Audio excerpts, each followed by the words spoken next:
what happens when a single, really offensive word gets deliberately turned into a hashtag? Well, for one influencer, it kicked off a viral trend, a huge online war, and get this, over 20 legal complaints. So let's break down the Proud Rondi controversy.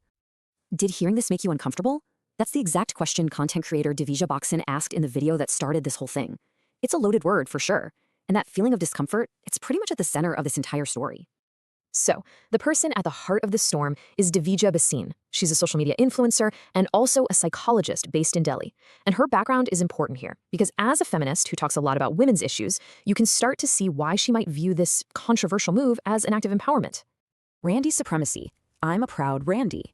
These were the words that kicked everything off. This was the title of her video. And her goal? Well, it was to take a word that's most often used as a really vicious insult against women and just completely own it. Bhasin was very clear about her mission. She wanted to reclaim the slur. She basically argued that since men were constantly throwing it at her in her comment section, it just didn't hurt her anymore. And she believed that if women came together and owned the word, they could completely strip it of its power to cause pain. The second that video went live, the internet just erupted. The reaction was immediate, it was intense, and it was deeply, deeply polarizing. And the debate was absolutely fierce. You had two camps form almost instantly. On one side, you had people praising her bravery. On the other, critics were calling it a disgraceful stunt. And for a while there, from X to Instagram to Reddit, you literally couldn't escape this conversation. So her supporters saw this as a really powerful act of defiance. When Bhasin asked her 500,000 followers if they'd ever been called this word, the responses were just overwhelming. One woman even shared that her own father had called her it when she was just 6 years old. So for them, this felt like a way to finally fight back against some really painful and all too common verbal abuse. But the critics, they saw it very, very differently. They accused her of just chasing attention, of being totally tone deaf to the word's painful history, and the backlash really got intense when teenagers started adding the hashtag to their profiles, which, raised some really serious concerns about the trend's real-world impact.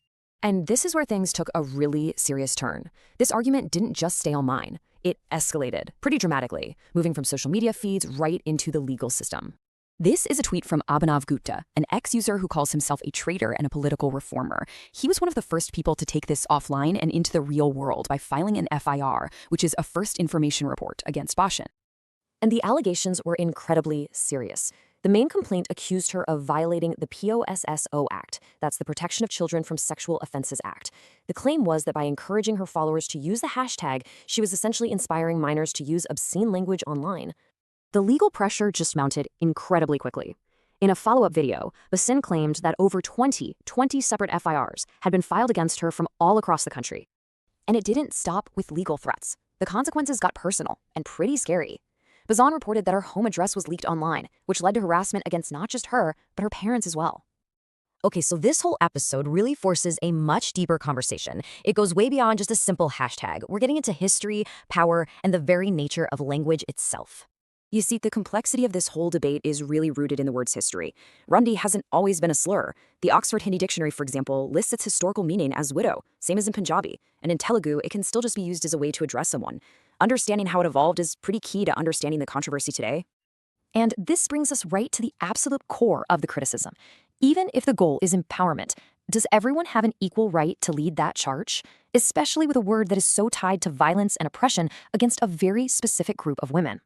This quote from another content creator, Sampada Kool, really captures the most powerful counter-argument. She and others argue that you just can't separate this word from the real-world struggles of sex workers. So the critique is that a privileged, high-caste woman can't possibly grasp the word's true weight. And when she tries to reclaim it, she's actually erasing the painful reality of those it's truly used against.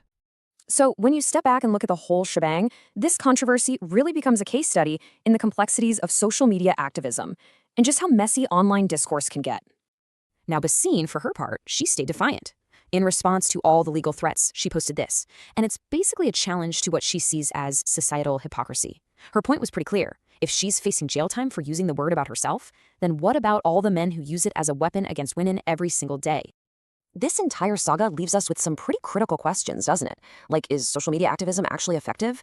Can using shock value actually get in the way of real change? And what kind of responsibility do influencers with these massive platforms really have? Where do you even draw the line between empowerment and recklessness? In the end, there really are no easy answers here. This story highlights a fundamental tension between language, identity, and power, and that's a debate that's going to continue long after this hashtag fades away. The central question